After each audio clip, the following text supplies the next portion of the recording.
video' কৰিছা এইয়া সাজি কাচি আহি পথাৰৰ মাজত বহি আছোহি দেখিছেনে মানে আহিছিলোঁ ৰীল বনাবলৈ কিন্তু ৰীল তেনেকৈ বনোৱা নহ'ল মানে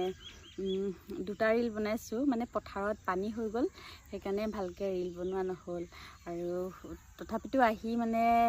পথাৰত বহি ভালেই লাগিছে চাৰিওফালে চৰাই চিৰিকটিৰ মাত শুনিবলৈ পাইছোঁ আৰু সেইকাৰণে ভাবিছোঁ অকণমান দেৰিকৈ ঘৰলৈ যাম তোমাৰ কেনেকুৱা লাগিছে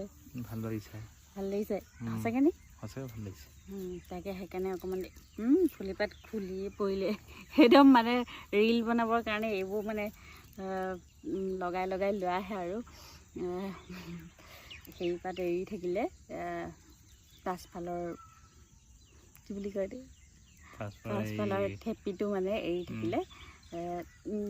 সেয়াই আৰু বহি আছোঁ লাহেকৈ ঘৰলৈ যাম অকণমান দেৰিকৈ ভাবিছোঁ কিমান সময়ত যাবা আৰু 10-15 মিনিট পিছত আমি ইয়াৰ মানে পৰিৱেশটো চাই ভাল লাগিছে চাৰিওফালে ইফালে সিফালে গছ গছনি এইফালে দেখাই দিয়া এইফালে পানীও হ'ল পথাৰত অলপ দেখাই দিয়া বেক কেমেৰা কৰি দিয়া পাৰিলে এইফালে পানী হ'ল সেইকাৰণে মানে সেয়াই আৰু অলপ দেৰি বহিলোঁ ভাবিছোঁ এতিয়া যাওঁ আৰু ৰ'দ একদম মানে বেলি লখিয়াবলৈ হৈছে যে সেইকাৰণে একদম চকুতে পৰিছে এইফালে যাওঁ ন